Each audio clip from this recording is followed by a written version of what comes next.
एक विशेष प्रसंग सुनाते हैं, जिसको सुनकर के आपके रोंगटे खड़े हो जाएंगे और आपको मालूम चलेगा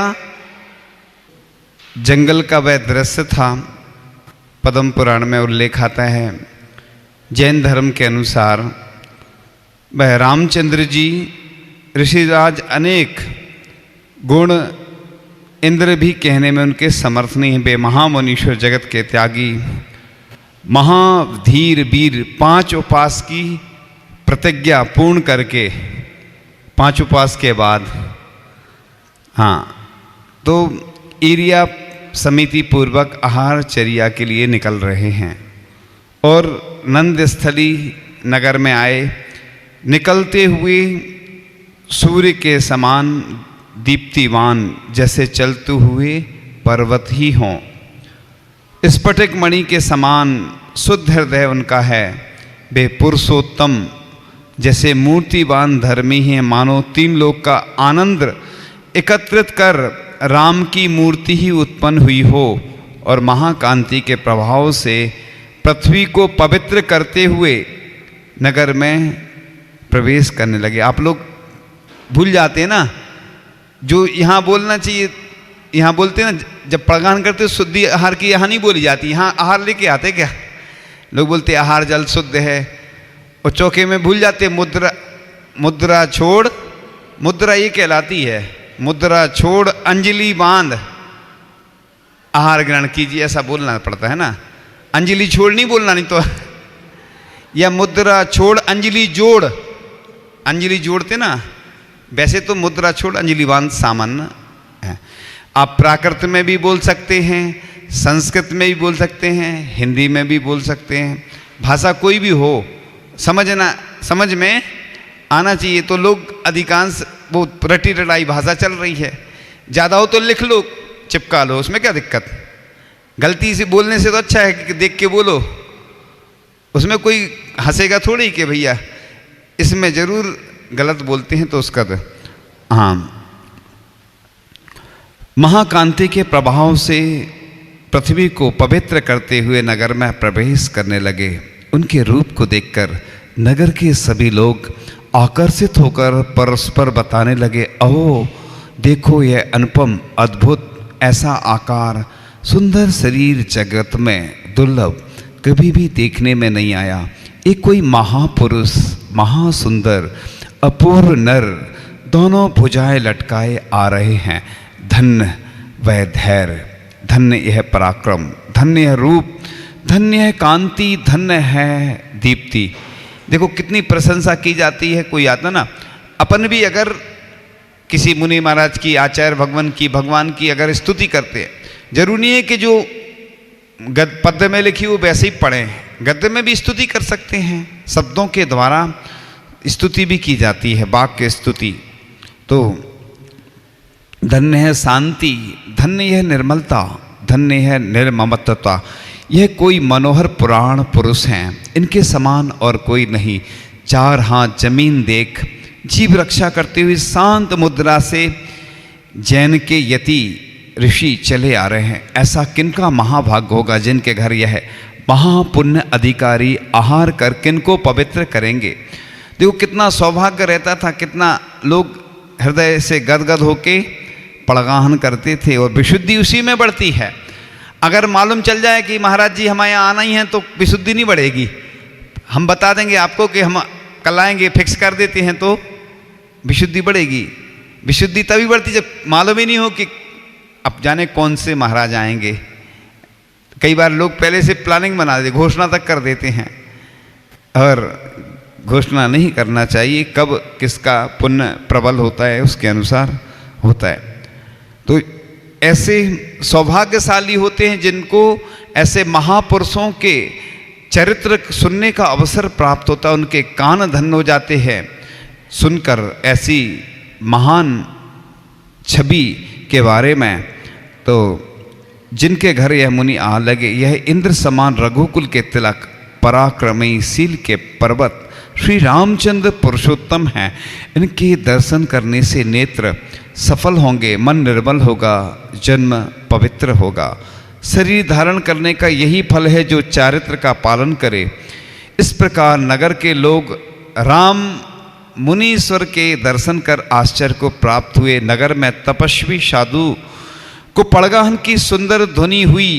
श्री राम महामुनि ने नगर में प्रवेश किया। संपूर्ण गली एवं मार्ग स्त्री पुरुषों से भर गया। क्या दृश्य रहा होगा, पुण्यशाली रहे होंगे जो इस दृश्य को देख रहे होंगे। और नर नारियों ने अपने अपने घरों में पवित्र प्रासुक शुद्ध भोजन बनाकर रखा।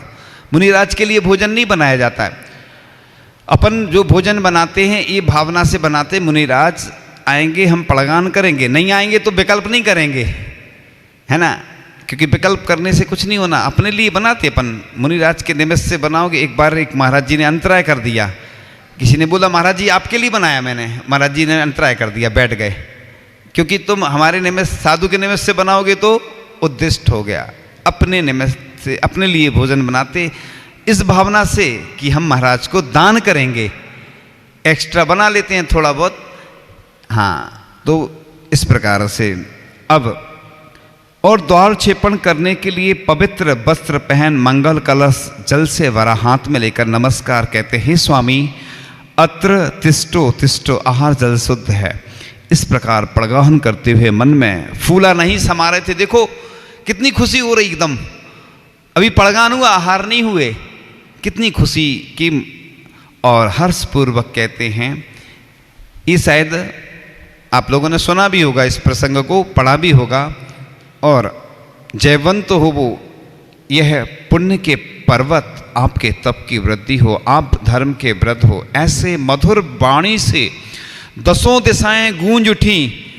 घर घर में लोग परस्पर चर्चा करते हैं। स्वर्ण पात्र में, देखो स्वर्ण का पात्र, उसमें दूध दही इक्षु रस दाल आदि आदि तैयार करो, मोदक आदि आदि जल, सुंदर सुंदर पकवान, अनेक प्रकार के भोजन तैयार रखो। इस प्रकार नर नारियों की चर्चा से नगर शब्द रूप हो गया। महाखुशी से भरे जन मानो अपने बालकों को भी नहीं देख रहे हैं। मार्ग में लोग दौड़ दौड़ कर जा रहे हैं। ऐसा लिखा है, लोग बोलते ना पूजन में दौड़े दौड़े आएंगे, वो ऐसा नहीं बोलना चाहिए, ईर्या पथ से आएंगे। ये तो भाव अतिरिक्त में ये सौंदर्य कहलाता है, काव्य सौंदर्य। कुछ कुछ चीज़ें लिखी जाती हैं ऐसी, लेकिन पूजन में बोलने में या कहीं भी अच्छा नहीं लगता। वो तो दौड़ दौड़ कर आ रहे थे। वो कई लोग जाते भी हैं दौड़ दौड़ के, ऐसे दौड़ के नहीं जाना चाहिए। एक बार एक जगह आहार हुए तो कई लोग लिफ्ट से पहले ही पहुंच गए। बड़े शहरों में बहुत समस्या, महाराज पहुंचे नहीं और वो पहले। हमने कहा कैसे आ गए ये लोग। तो समस्या रहती है कि कई बार लोग वाहन से भी पहुंच जाते हैं, तो वाहन से पहले जाने में अलग दिक्कत नहीं है, लेकिन पड़गान करने के बाद शुद्धि के वस्त्र में नहीं जाना चाहिए। किसी कोई बीमार है, असहाय है, वो बात अलग है, तो उनको पड़गान नहीं करने यानी आके वहीं रहना चाहिए।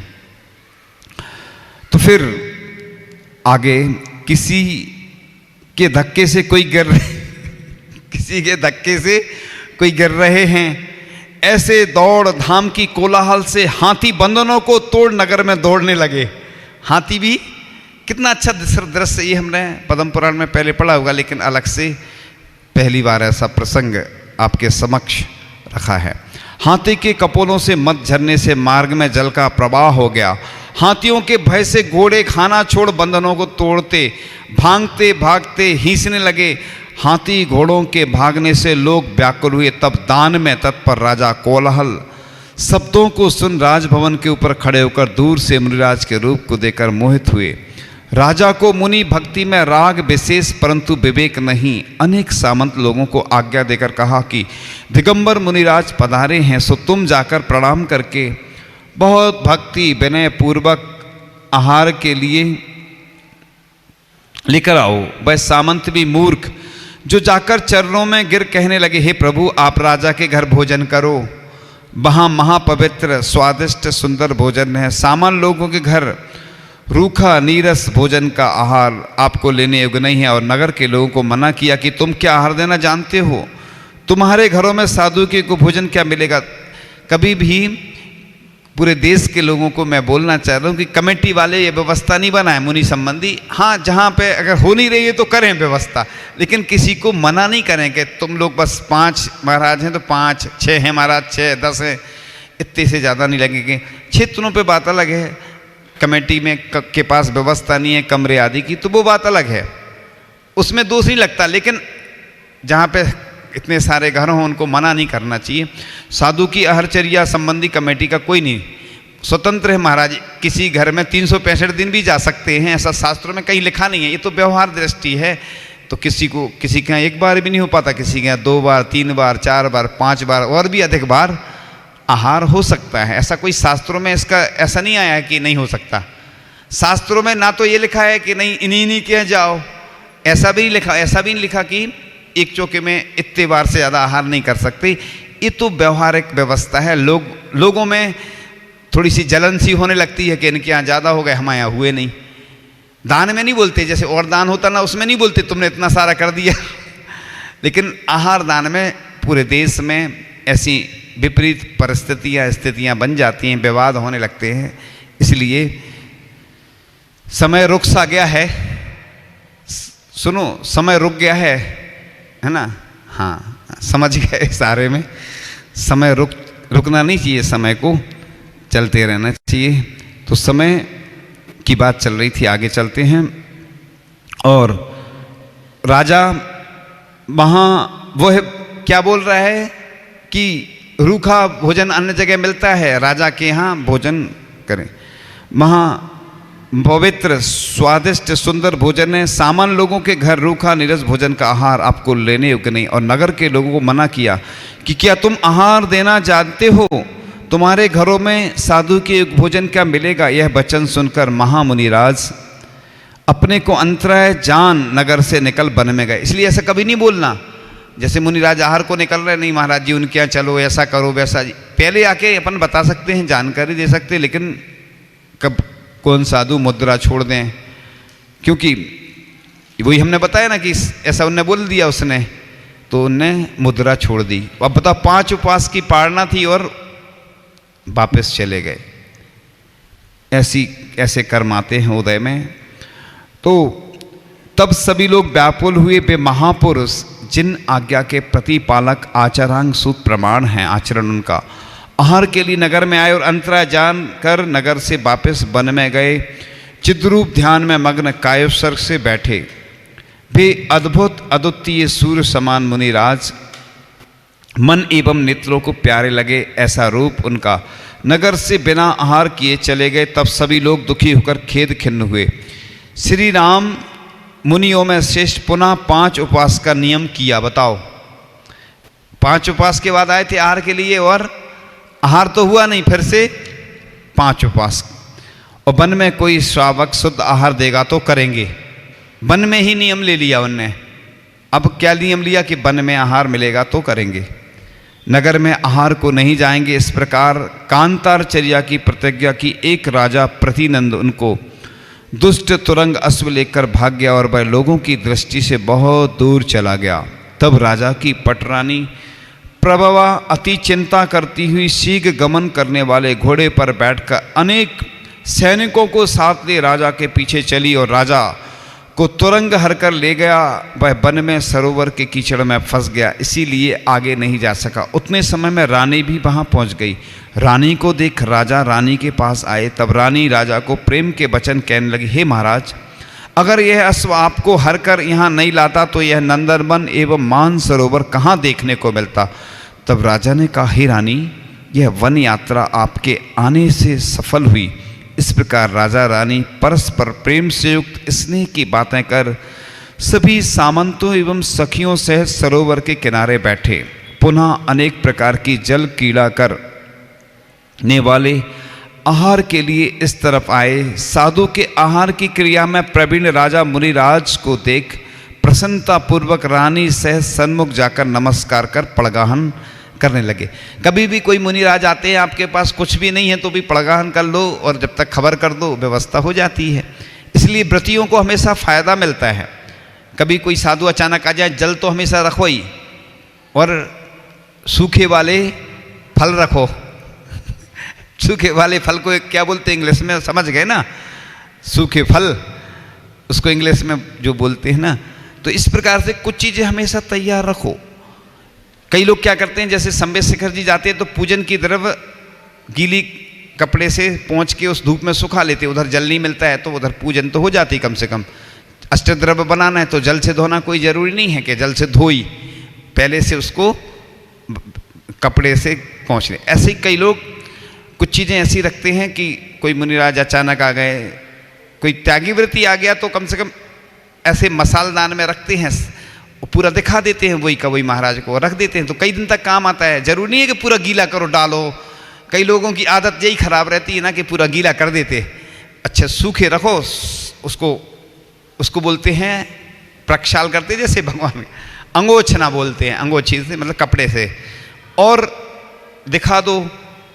जब कोई अचानक साधु आ जाते हैं तो कम से कम उनका आहार तो हो जाएगा। वैसे आज तो मोबाइल का युग है, सब खबर रहती है कौन से महाराज जी कहाँ आ गए, पूरे सब अपडेट रहता ना।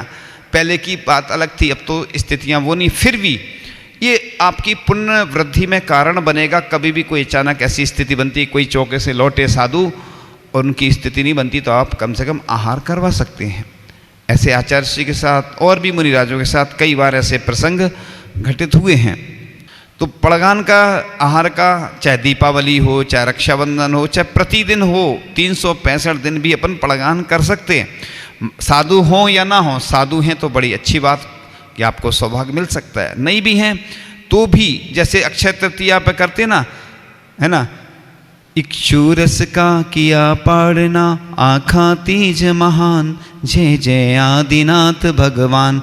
यानी वो तिथि अक्षय हो गई, उस दिन आदिनाथ भगवान को जब आहार मिला, कितने दिनों के बाद मिला था, हाँ, तो आहार मिला तो वह तिथि ही अक्षय, इसलिए उसको स्वयं सिद्ध मुहूर्त का है। वर्ष में 4 मुहूर्त ऐसे आते हैं, इसमें एक अक्षय तृतीया है, उस दिन स्वयं सिद्ध मुहूर्त है। उस दिन मुहूर्त देखने की आवश्यकता नहीं होती है, यानी वो अक्षय तृतीया हो गई, इसलिए उस दिन आदिनाथ भगवान को आहार मिला था। इसलिए राम का प्रसंग सुनाया, बहुत अच्छा प्रसंग है। और इस प्रसंग को सुनकर अपने रोंगटे खड़े हो जाते हैं। किस प्रकार देखो, जो पुण्यशाली महापुरुष होते हैं उनकी भी चर्या कैसी होती है कि विधि ले ली और जंगल में भी देखो राजा चला गया, उसको पड़गान मिल गया। 5 उपवास के बाद, यानी 10 उपवास हो गए थे ना, 11 हो गए थे ना, 11। एक तो उस 5 उपवास के बाद उठे तो एक वो छठवां हो गया था, फिर 5 और किए, 11 उपवास हो गए थे। हाँ, क्या समझ क्या क्या